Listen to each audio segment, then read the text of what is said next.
नमस्कार दोस्तों, मैं अभिषेक स्टेट गवर्नमेंट एग्जाम चैनल पर आप सभी का स्वागत करता हूं। दोस्तों, आज हम हिंदी शिक्षण शास्त्र के अभ्यास प्रश्नों पर चर्चा करेंगे और जानेंगे इन प्रश्नों के बारे में। आइए पहला प्रश्न देखते हैं कि भाषा शिक्षण के संदर्भ में बहुभाषीय कक्षा से क्या तात्पर्य। तो हमें बहुभाषी कक्षा के बारे में पूछ रहा है। दोस्तों, कक्षा में कम से कम 2 भाषाओं में शब्दों की जो आवश्यकता, अधिकाधिक भाषाओं की पुस्तकों की उपलब्धता, सभी बच्चों को अपनी अपनी भाषा में बोलने के अवसरों की उपलब्धता और भिन्न भिन्न भाषाओं में कहानी, कविता के चार्ट आदि उपलब्धता। तो इसमें दोस्तों हमारा जो आंसर होगा वो होगा सी, क्योंकि सभी बच्चों को अपनी अपनी भाषा में बोलने के अवसर की। अगला प्रश्न है दोस्तों, व्याकरण के ज्ञान का मुख्य उद्देश्य क्या होता है।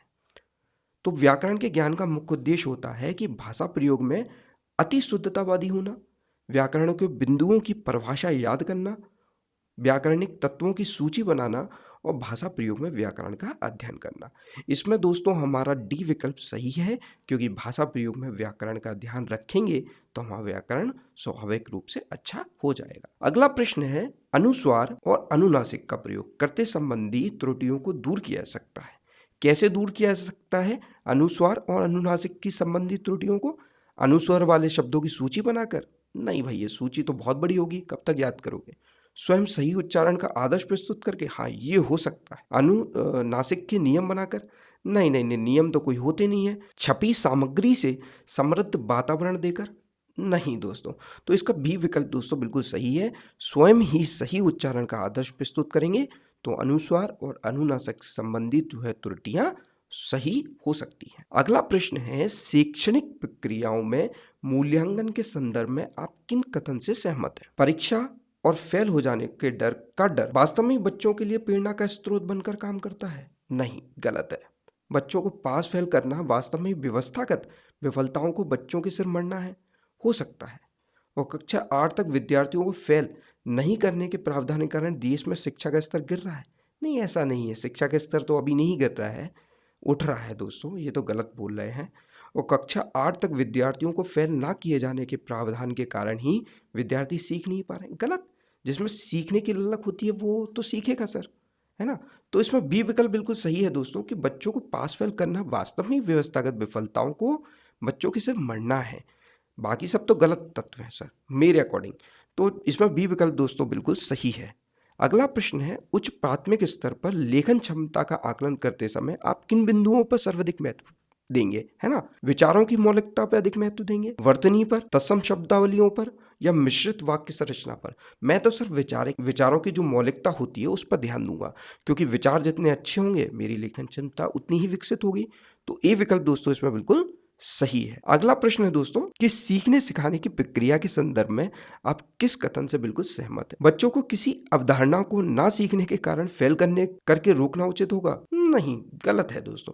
बच्चों को हम क्यों फेल करेंगे, है ना। अगर वो नहीं सीख रहा है तो फेल करना सही नहीं है मेरे अकॉर्डिंग। तो ये तो दोस्तों गलत है बिल्कुल। तो अगला विकल्प है, जो बच्चे पिछली कक्षा की बातें नहीं सीख पाए वे अगली कक्षा में और पिछड़ जाएंगे, तो उन्हें उसी कक्षा में रोक दिया जाए। अरे गलत, बिल्कुल आगे बढ़ने का मौका दिया जाना चाहिए। जो बच्चे किसी कक्षा में सीख नहीं पाए उन्हें फेल करके रोकने की जरूरत नहीं है, क्योंकि वो आगे जो है सीख जाएंगे। बिल्कुल सही है यार, क्यों एक ही बार सीखना होता है क्या, अगली बार फिर सीख जाएंगे। तो सी विकल्प दोस्तों इसमें बिल्कुल सही है। परंतु डी विकल्प भी देखते हैं क्या कह रहा है, कि एक कक्षा में हम जो सीखते हैं उसे सभी अंश अगली कक्षा के लिए अनिवार्य जो है बुनियाद होते हैं। नहीं, तो इसमें सी विकल्प बिल्कुल सही है दोस्तों। ठीक है, अगला प्रश्न देखते हैं, कक्षा 8 के लिए पाठ पुस्तक का निर्माण करते समय सबसे महत्वपूर्ण क्या होना चाहिए। देखो, विद्यागत जो है विविधताएं होनी चाहिए, पाठों की संख्या, सभी व्याकरणिक तत्वों की जो है समावेश होना चाहिए, प्रसिद्ध लेखों की रचना होनी चाहिए। बिल्कुल नहीं। इसमें ए विकल्प दोस्तों बिल्कुल सही है, क्योंकि जो है आपकी सबसे पहले देखो, कोई भी पुस्तक हो तो उसकी जो है संख्या निर्धारित नहीं होती कि कितनी। जरूरी है कि 100 पेज की बुक हो, 200 पेज की भी हो सकती है। ठीक है, लेखकों की जरूरी है कि रचना ही डालना जरूरी है, हम और कुछ भी डाल सकते हैं। तो इसमें जो है विद्यागत जो है विविधताएं होनी चाहिए। बिल्कुल ए विकल्प दोस्तों बिल्कुल सही है। अगला प्रश्न है, पाठ पुस्तक को आधार बनाकर पूछे जाने वाले प्रश्न कैसे होने चाहिए।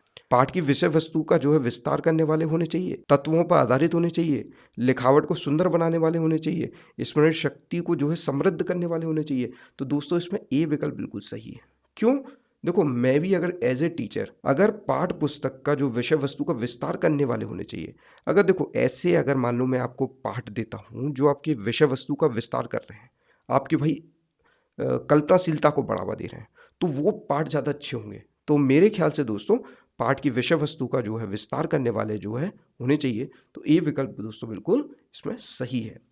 अगला प्रश्न देखते हैं, संदर्भ के अनुसार सभी प्रश्नों के उपयुक्त चयन संबंधी त्रुटियों को यानी गलतियों को दूर करने के लिए सर्वाधिक कारगर तरीका क्या है?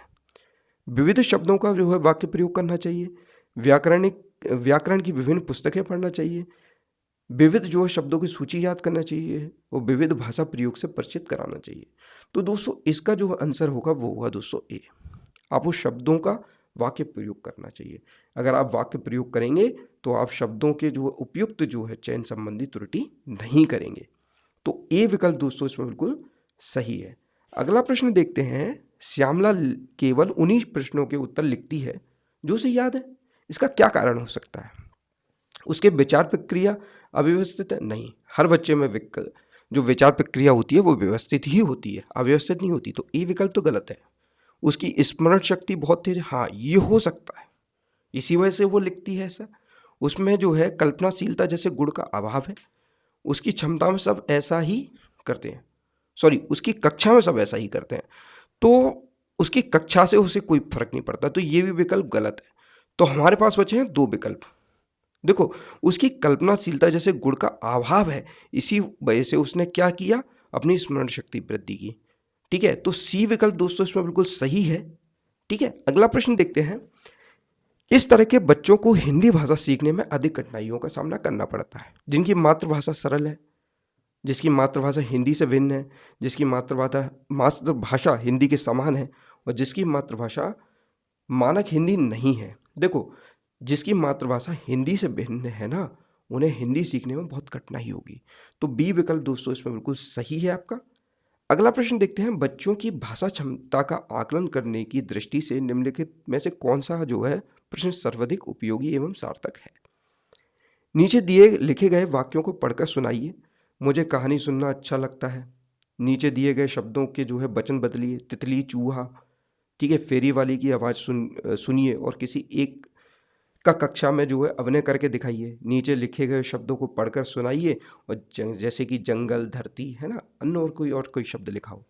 तो इसमें दोस्तों जो है सी विकल्प बिल्कुल सही है। आप अगर किसी की आवाज़ सुनकर उसका अभिनय कर रहे हैं तो स्वाभाविक है आपकी भाषा क्षमता का विकास हो रहा है। आप उसके बारे में बोलेंगे क्योंकि आपकी देखो भाषा कौशल का विकास हो रहा है। कैसे हो रहा है? आपने भाई फेरी वाला, जी देखो ये मनोज है, ठीक है, मनोज ने क्या किया, फेरी वाले की आवाज़ सुनी, ठीक है, और उसके ही समान वह क्या करने लगा, अभिनय करने लगा, है ना, अभिनय करने लगा। जब वह उसके समान अभिनय करेगा तो स्वाभाविक है उसके जो है श्रवण कौशल का विकास हुआ, ठीक है, उसके जो है भाई बोलने की क्षमता का विकास हुआ। तो बिल्कुल स्वाभाविक है इसका जो है सी विकल्प दोस्तों बिल्कुल सही है। अगला प्रश्न है, भाषा का प्रमुख प्रकार क्या है? ठीक है, प्रकार या कार्य, है ना, एक ही बात है। तो उसका प्रतिवेदन लेखन, भाषण देना, संप्रेषण करना और लेखन क्षमता। स्वाभाविक है भाषा का सबसे महत्वपूर्ण कार्य होता है दोस्तों संप्रेषण करना, एक दूसरे से बातचीत करना। तो सी विकल्प दोस्तों बिल्कुल सही है। अगला प्रश्न देखते हैं, पाठ्य पुस्तक का नया पाठ आरंभ करने से पहले अध्यापक के लिए आवश्यक क्या है? कि वह पाठ के मूल भाव पर बातचीत करें, कठिन शब्दों को जो है आप अपने मतलब श्याम पटल पर लिख दे, उनका अर्थ समझाए, पाठ के रचनाकार का परिचय दे, पाठ से मिलने वाली सीख के बारे में बताए। नहीं, सबसे पहले होता है दोस्तों ए, विकल्प ए इसमें सही है। क्यों है? देखिए, पाठ पुस्तक का पाठ जब मैं पढ़ाऊंगा तो उससे पहले मैं क्या करूंगा, उसके मूल भाव को मैं उन्हें बता दूंगा, जिससे उन्हें वो पाठ समझने में समस्या नहीं होगी और वो उस पाठ को भी आसानी से समझ लेंगे और उस पर अपने जो है विचारों को व्यक्त भी कर सकते हैं। इसलिए उसके मूल भाव पर विचार बातचीत करनी चाहिए एज ए टीचर। तो ये वीडियो होता है दोस्तों समाप्त।